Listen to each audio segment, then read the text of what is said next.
पंचांग के अंतर्गत प्रत्येक माह की 11वीं तिथि को एकादशी कहा जाता है। एकादशी को भगवान विष्णु को समर्पित तिथि माना जाता है। सफला एकादशी का मुहूर्त 25 दिसंबर रात को 10:29 से 27 दिसंबर सुबह के 12:43 तक। सफला एकादशी की कथा। महाराज युधिष्ठिर ने पूछा, हे जनार्दन, पौष कृष्ण एकादशी का क्या नाम है? उस दिन कौन से देवता का पूजन किया जाता है और उसकी क्या विधि है? कृपया मुझे बताइए। भगवान श्री कृष्ण कहने लगे कि धर्मराज, मैं तुम्हारे स्नेह के कारण तुमसे कहता हूँ, इस एकादशी का नाम सफला एकादशी है। इस एकादशी के देवता श्री नारायण हैं।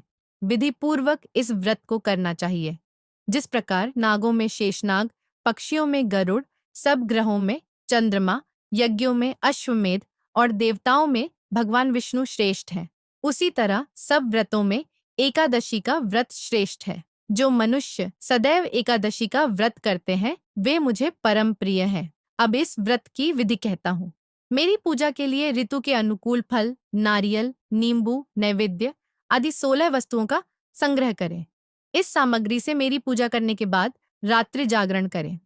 इस एकादशी के व्रत के समान यज्ञ, तीर्थ, दान, तप तथा और कोई दूसरा व्रत नहीं है। 5000 वर्ष तप करने से जो फल मिलता है उससे भी अधिक सफला एकादशी का व्रत करने से मिलता है। हे राजन, अब आप इस एकादशी की कथा सुनिए। चंपावती नगरी में एक महिष्मान नाम का राजा राज्य करता था। उसके 4 पुत्र थे। उन सब में लुम्पक नाम वाला बड़ा राजपुत्र महापापी था।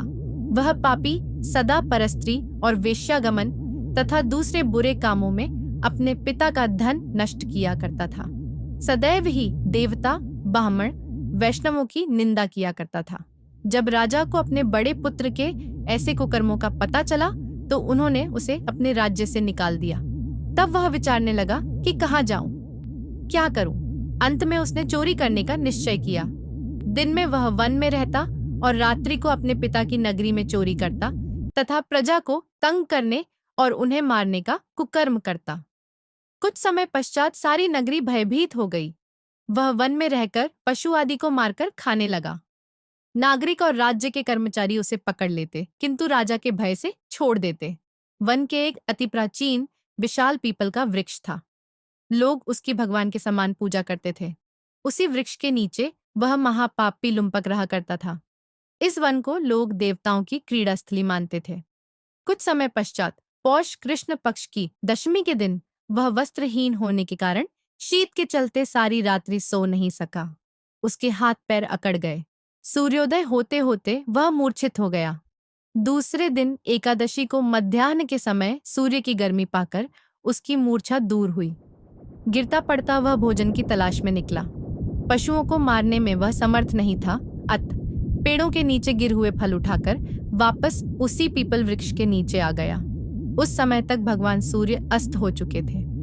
वृक्ष के नीचे फल रखकर कहने लगा, हे भगवान, अब आपके ही अर्पण है ये फल, आप ही तृप्त हो जाइए।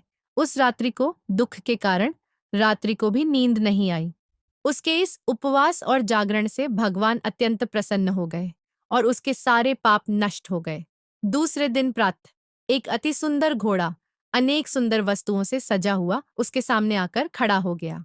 उसी समय आकाशवाणी हुई कि हे राजपुत्र, श्री नारायण की कृपा से तेरे पाप नष्ट हो गए। अब तू अपने पिता के पास जाकर राज्य प्राप्त कर। ऐसी वाणी सुनकर वह अत्यंत प्रसन्न हुआ और दिव्य वस्त्र धारण करके भगवान आपकी जय हो कहकर अपने पिता के पास गया। उसके पिता ने प्रसन्न होकर उसे समस्त राज्य का भार सौंप दिया और वन का रास्ता लिया। अब लुम्पक शास्त्रानुसार राज्य करने लगा। उसके स्त्री, पुत्र आदि सारा कुटुंब भगवान नारायण का परम भक्त हो गया।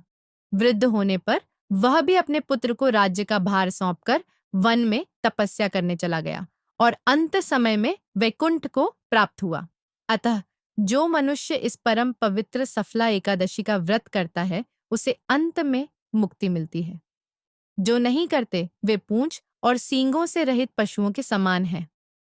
इस सफला एकादशी के महात्म्य को पढ़ने से अथवा श्रवण करने से मनुष्य को अश्वमेध यज्ञ का फल मिलता है।